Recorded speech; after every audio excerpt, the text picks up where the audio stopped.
रहा था तो मुझे कुरान हकीम में एक आयत नजर आई, कुल इन्नी अनन नज़ीरुल मुबीन, कह दो नबी की हैसियत से मेरा काम तो सिर्फ तुमको वार्निंग देना है, तंबीह करना है।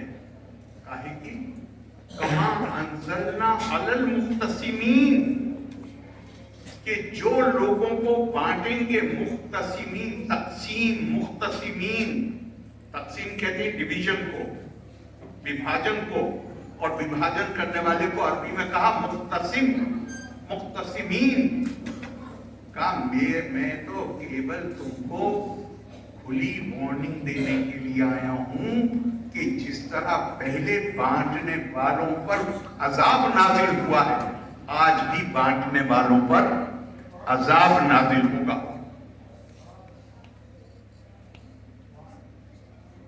गांधी बंटवारे के खिलाफ, गांधी क्यों थे? ये गांधी का विचार नहीं है, उन्होंने कभी अपनी कभी क्लेम नहीं किया मौलिकता है। गांधी जी के विचार भारतीय संस्कृति से आते हैं, सांस्कृतिक मूल्यों और आदर्शों से आते हैं, और ये मूल्य और आदर्श आपको कहते हैं कि आप किसी भी दूसरे इंसान के अंदर, देखिए दुनिया में हमसे पुराने लोकतंत्र हैं, उन्होंने महिलाओं को वोटिंग राइट नहीं दी, उन्हें लंबे जमाने तक आंदोलन संघर्ष करना पड़ा वोटिंग राइट हासिल करने।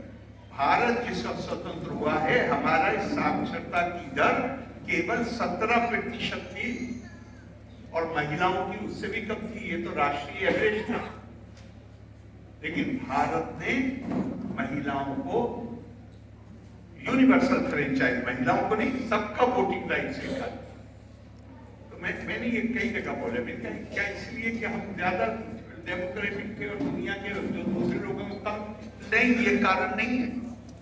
यूरोप की संस्कृति में वो ये कहते थे कि महिला के अंदर और काले रंग के आदमी के अंदर आत्मा होती ही नहीं, और आत्मा नहीं होती तो उसको शोषण करने का हमें अधिकार।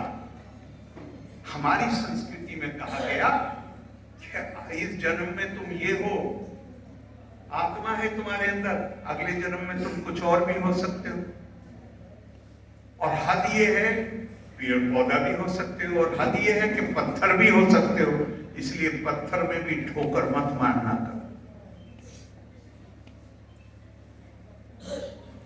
ये भारतीय संस्कृति की खूबी।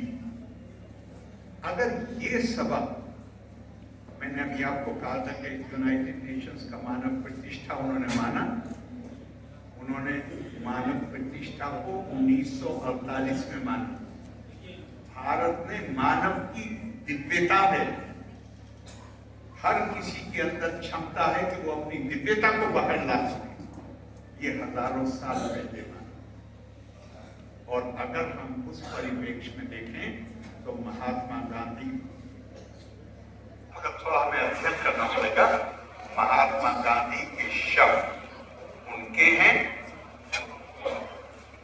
लेकिन शंकर से लेके और स्वामी विवेकानंद और महात्मा गांधी तक किसी ने कभी मौलिकता का दावा नहीं किया।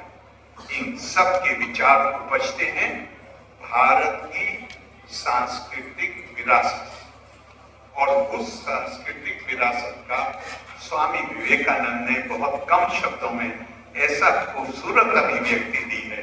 उन्होंने कहा कि जीवन का उद्देश्य क्या है? सुख की प्राप्ति? उनका हरगिज़ नहीं। जीवन का उद्देश्य है ज्ञान की प्राप्ति। तो पूछा गया कि ज्ञान का क्या उद्देश्य है? उनका ज्ञान का उद्देश्य है अपने अंदर ये एहलियत, ये क्षमता पैदा कर लेना, जहां मैं सामने से नजर आने वाली विविधता के पीछे छुपी हुई एकता को देख सकूं, और मैं सबको हर किसी को अपने विस्तार के रूप में देख सकूं। और मैं इस महात्मा गांधी आपके वक्त में तो क्या उनका सारा आप अगर देखिए तो आध्यात्मिकता, राजनीति से ज्यादा वो आध्यात्मिकता, और आध्यात्मिकता ये स्वीकार नहीं कर सकती कि किसी एक इंसान पर दूसरा इंसान उसको गुलाम बना के रखे।